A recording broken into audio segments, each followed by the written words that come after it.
Welcome to the Focus on Why podcast. I'm Amy Rowlandson and I ask my guests one simple question. Why? Focusing on the importance of why, I share with you the relatable, uplifting and inspiring conversations I have with people from all walks of life. This podcast will encourage you to focus on your why to enable and empower you to achieve the success you desire. Have a purpose, have a plan, focus on why. Today on the Focus on Why podcast, I am joined by Helen Pollock. Helen, welcome. Thank you so much for having me, Amy. I'm delighted to be here. Well, I am too, because today you're going to help women to tell their stories. That's right. And share their genius and to inspire others. Absolutely, that's the aim. Okay, so let's just get straight into this by how is it that you help women to tell their stories? So I guess it's probably useful to tell you a bit about my story and how I come to be here, because that kind of explains that. So I worked in corporate life for a long time, and I worked in marketing and PR for the majority of my career. I often tended to work in male-dominated industries. So, I'm from the Midlands. I've worked in automotive, like most people who live here have. And I also worked in the computer games industry. So I came to realise, often with hindsight, that quite often I was being shut down. My voice was being shut down when I was working in those industries. With hindsight, I kind of realised years later sometimes that's probably because I'm a woman. So in the end, I ended up setting up my own business. I've been aware for a long time that I wanted to be my own boss, be in control of my own destiny, and also just do work that really makes my heart sing. I never have that Sunday night feeling that people, talk about. People who are employed often talk about. I saw something on LinkedIn just the other day about that. I'm dreading going to work or whatever. I don't have that now because I've created my own business. And so I actually created a business called Little Dragons, teaching Mandarin Chinese to children. But crikey O'Reilly, that was, I learnt so much. And it just wasn't really profitable enough. There wasn't enough meat in the sandwich, no matter how I tweaked that business model. So after a few years, as I said, I'd learnt so much. I would never regret that time. But I set up my own marketing and PR agency. And very soon thereafter, I was invited to ghostwrite a client's second book because he was now too busy. I was absolutely delighted to have that opportunity, loved it.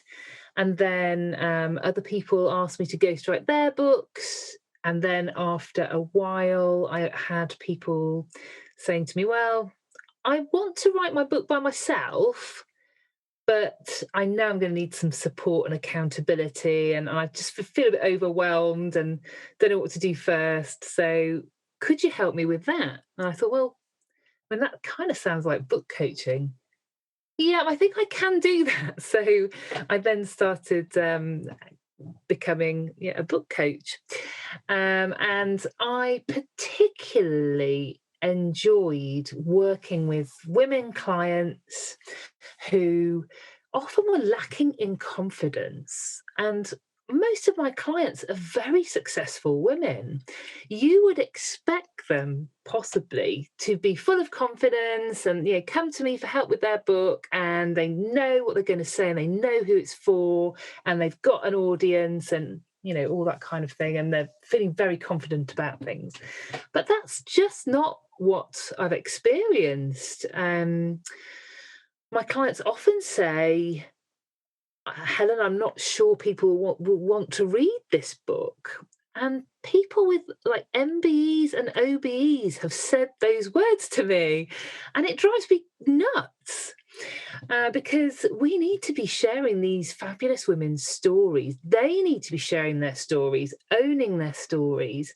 Very often, when women come to work with me, they are at a stage in their careers. They might perhaps have sold a successful business, or they've recently left a high profile corporate role, and they're looking for that next stage where they give something back, where they can share their knowledge and their passion for their sector.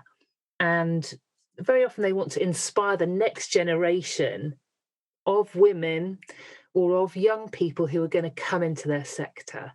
So that's what absolutely fills me with passion. It means I spring out of bed every morning because I want these women's stories to be told through books, through coaching and consultancy businesses, which I can also help them to create. But I don't want their stories to be lost. If we think of all the millions of amazing women throughout history whose stories were lost because solely of their gender, I don't want my lovely ladies' stories to be forgotten. And you talk about inspiring the next generation, but what's actually impressive is that you can inspire today's generation. It's not just the legacy that you're passing on; it's the ripple effect whilst you're available to speak to share that story now. And it's such a fast impact that you can have in today's society. Absolutely, but I guess so. One of the big problems for the women who come to work with me is, although they're really successful, there seems to be some sort of shift when they sell that business or when they come out of that corporate role, and then they know, okay, probably coaching and consultancy is my next step, and that's how I can share my knowledge, and I'd like to perhaps write a book as well. But then a shift happens and they don't know how to get their value proposition across. They find it hard to work out, who exactly is it that I want to help? And let's be specific, let's properly niche down and create a really focused customer avatar, or reader avatar for their book, of course. They are just often lacking in confidence about effectively putting their head above the parapet and creating a personal brand, because before they had a company, they had a whole company behind them, and I think it's easier that way, or they were in a corporate structure. But when you create a personal brand and you're looking to create a coaching or consultancy business, it's you. And I think women in particular can feel very vulnerable if they put themselves in that position and have to make themselves very visible to sell their services. So I think part of my role is not only to give them the knowledge that they need to write a book or to create a coaching or consultancy business, but it's support, and it's kind of nurturing support and helping those women to feel confident that, yes, you're amazing. You've done really impressive things and you should be sharing your knowledge. And it would actually be a crime if you didn't. And you talk about that crime of the consequences of not sharing that genius. What is it that you finally sort of say to them for them to understand or to sort of appreciate what value it will have on others? I think so. Something I've said to someone recently is they know that they are a leader in their field. They know that they are probably better qualified and more ethical than people who are starting to become well known in that sector. So I said to this particular client, if you don't step up and fill that void, there's a kind of void for the I hesitate to use the word guru, but you know what I'm saying. If you don't step up and put yourself forward as someone at the forefront of that sector, the go-to person for training in that sector, then you know that there are these other people who are starting to put out offerings that are not ethical like yours or as ethical as yours, and who don't have the knowledge and experience that you have. And I think that is a really key point. If you don't share your knowledge and experience and you know your stuff, then it's quite likely that there will be other people who will do that, who know less than you. Yeah. Yeah, it's a dangerous space, isn't it? That sort of holding back information and knowing that others will step up who may actually give out misinformation, and you know the ripple effect of that can have serious consequences. So it's not the who am I to do this, it's the who am I not to do this. Absolutely right. And that's it. You know, I'm always very supportive of the women I work with, and even, you know, I very often say to prospects who, you know, who I talk to, even if you don't end up working with me, please tell your story. Your story needs to be told, whether it's with me or somebody else. I don't mind, but please do tell it. And what is it about stories that we find so fascinating? I think it's the personal touch, isn't it? It's if we are talking about business and there's no hint of personality or yeah, I guess a human touch, then it can all be very dull. It's what adds colour, isn't it? It's what adds colour to those business stories. That's what I'd say. I love that. So you're essentially colouring in the sort of the more black and white, the sort of the more dull aspects of our lives with a huge amount of passion and colour and exuberance. And essentially you're helping people write the next chapter of their lives. Yes, that's right. And in fact, I've recently created a new service called Her Next Chapter, because I noticed that many of the women who come to me for help with their books, that wasn't actually what they needed. Before they get onto the book, which that they really need to get clear on those fundamentals. Who do you want to work with? Who's your ideal customer? Who do you want to help? What is it exactly that you want to do? And how can you do that profitably? Because, you know, let's be quite honest, profitably means sustainably. If something's not profitable, it's not sustainable. So if we haven't got that first, and if we haven't built an audience that has an appetite for that content, then for starters, your book is going to fall flat. And I don't want that. I don't want that to happen for the women I work with. So yeah, that's Her Next Chapter.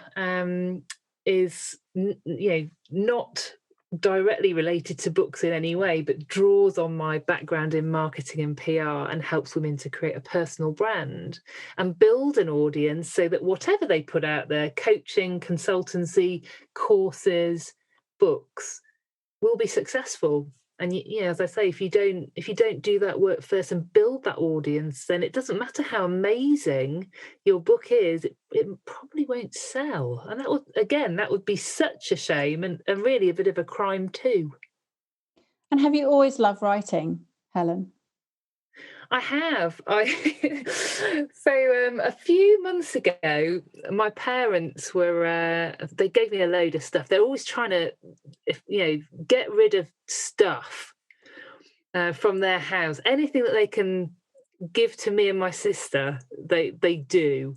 So I got a box full of old school reports. And I also, in there, there was a letter from Vogue magazine. Because when I was 15, I did a week's work experience at Vogue magazine in London. Now, we live in the Midlands, so I'd written a letter in, I think, October, November, to the managing editor of Vogue, who was Georgina Busi at that time, asking about a week's work experience in June, the following June. And hilariously, this letter was from, I think, January or February of that year, which was 1990. And it said, further to my phone conversation with your sister, I'd like to offer you a week's work experience. Now, I'd had to go down to London for an interview for 1 week's work experience. And Vogue magazine, why did I apply there? Well, I knew I loved writing. I've always loved writing. I'm not that into fashion, so I don't know what quite was in my mind there. I think I thought Vogue magazine, one of the best known magazines in the world. That's where I'm going to, apply. Never expected to get a letter back, be asked for an interview. And then, hilariously, this letter that I've found in this box from my parents. So the managing editor of Vogue had phoned our landline and spoken to my 14-year-old sister. She might have been 13 then, and left a message because I wasn't in. Which is so funny and so of its time, obviously. And I went down to London. I started at Vogue on my 16th birthday and worked there for a week. And what's the message behind that, Helen? I think it's you can do these things. I was 15. Hilarious. I went to a school called St Martin's in Solihull. I suspect that many of the people at Vogue think I went to Central St Martin's, the well-known fashion college in London. But who was I? 15-year-old oik from the Midlands to apply to do work experience at Vogue magazine. But who are you not to, Helen? Well, this is the point. So I think, try for the big things. Go for it. What have you got to lose? And I think, with my work and with the women I work with, why are you worried about sharing your hard-won knowledge? What's the worst that can happen? And the worst that can happen is actually you not going for it and not, sharing your knowledge because you're not comfortable or confident enough to become visible enough to do that. So, I think that's it. Go for it. Really, what is the worst that could happen? And what's the best that can happen? Absolutely. So you've got children. What do they think of mum who's a ghostwriter, a book coach? What do they say? So my recently 5-year-old son, I don't think has any idea really. My daughter, again, I think they just see you as their mum, don't they? So when I said to her recently that I had, I've written books, she was surprised. And I thought she knew that. My daughter's 9. And I, talk about, oh, yes, I've got to sort out chapter 6 for client X this week. So I thought she understood, but she actually didn't understand that. And then there's the added complication that I write books, but not in my own name.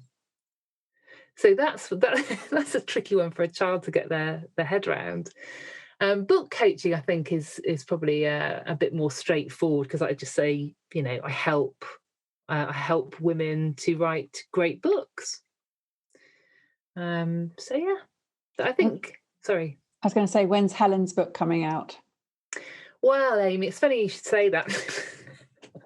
No, seriously, I have said that 2021 will be the year when I do finally write a book in my own name. And I know we're just between Christmas and New Year now, so perfect timing to be thinking about goals for next year. And obviously, hopefully if people are thinking of telling their stories, consider writing a book, and sharing your knowledge that way.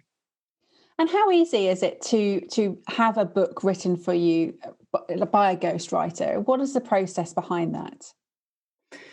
It really depends on your source material. So, like you, some of my clients are successful podcasters, but you can use podcast transcriptions at least as part of the source material, for example. So that can expedite writing a book.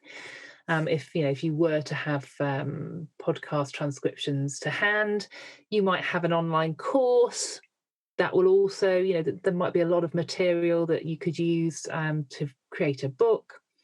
If you had nothing, or if it were a more of a memoir, then it's interviews. Or you can also, and when I say interviews, that could be, we talk like we're talking now, have a Zoom conversation, record that conversation, transcribe that conversation, and then the transcription will be turned into a draft chapter. Or I could even email questions, and the author could dictate them effectively. Dictate them. We'd get them transcribed and work from there. There's usually interviews at the outset so that the ghostwriter has a really good understanding of, we have to do all those things. Reader avatar, where does this book fit into your personal and professional goals? What do you want this book to do for your business, etc. We have to get all that stuff sorted first, and understand the person as well. So, as a ghostwriter, I'm always listening out for things like, turns of phrase that people use a lot, and just to understand somebody's character, the kind of language they use. Are they a formal person? Are they an informal person? All that kind of stuff, really. And then you proceed onto the content. The key when you're writing a book as an author or as a ghostwriter is creating a draft table of contents, or a book skeleton, as I like to call it. So once you've got that structure, which we know is going to work for our ideal reader, and has taken our own goals into account too, then that acts as a roadmap for our book. So that's kind of how it works. It's essentially getting into the mind of the writer in the same way that an actor would get into character to perform on stage or for a film or TV. You're essentially becoming an actor for words. Absolutely, you are. But I would also say as well, something absolutely fundamental is, if you are using a ghostwriter, much like an actor portraying a real life person, a ghostwriter will not sound exactly like you. And you'd be surprised, some people think they understand that, but the reality, that they're not necessarily as prepared for as they thought they were.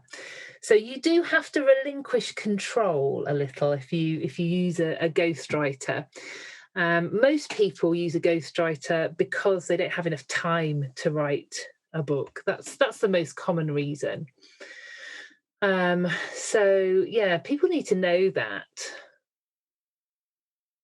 It's really interesting. And I know that there are different sort of reasons that people write books. And as you said, it could be as part of their whole brand, or it could be an important message that they want to share. It could be, as you say, a sort of a memoir. There's different reasons for that.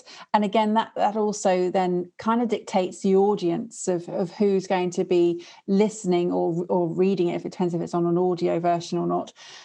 In terms of what a book can do, and how it can elevate your message or it can elevate your status, what is it you are looking to achieve behind writing that book? So, I mean, I guess it really does depend on the author's needs, but, some of the things that a book can do for you is open up speaking opportunities that you wouldn't have necessarily had access to before, because it's raised awareness of you as an authority in your field. So I guess that's really the crux of it, is a book positions you as an authority in your field. And people still have an awful lot of respect for printed books in particular. And in fact, that holds some of my clients back, because they have such reverence for books that they, and again, amazing woman, really found it hard to create that book skeleton, because she just had she revered books so much, she didn't want to mess it up. It's like, it's okay, it's all right, you're not going to mess it up. You're fantastic. If anyone can do this, it's you. And if you leave something out, or you want to tweak the focus, you could always write another book. This doesn't have to be it.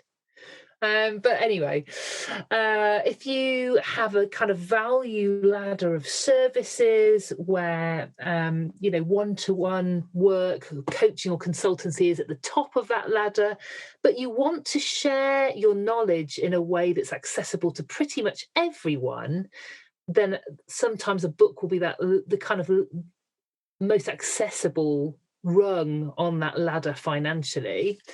And might encourage people who then want further support to look into your other offerings.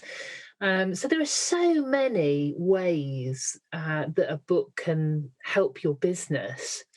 And also, if you do a great job on the marketing, then, and you will need to do that, whether you get a traditional publishing deal or you self-publish. I think traditional publishing is not what it used to be. So any traditional publisher will be looking at the audience you bring with you as part of their decision-making process. So they will look at your content, and they will look at your audience, your existing audience. So that's a really important point to make, actually. So yes. I was going to ask you about the difference between self-publishing and a publisher, an established publisher, and whether that has a difference in the success of your particular book at all. I mean, clearly, traditional publishers do have that kind of marketing muscle. And what they are able to do is they are able to distribute your book far more widely than you would be able to. So it's very hard for a self-published author to, have their book placed in Waterstones or other bookshops, physical bookshops. That being said, as we know, with the advent of Amazon, you don't necessarily need to be in physical bookshops to have a successful book. For business book authors, self-publishing makes an awful lot of sense. The reason being, you're probably not going to sell millions of copies anyway. Your book's probably not going to be the next Harry Potter. It's a bit different from the fiction world. A lot of traditional publishers now will have a clause in the contract where anything that they've spent on you will have to they will have to get that back in terms of sales.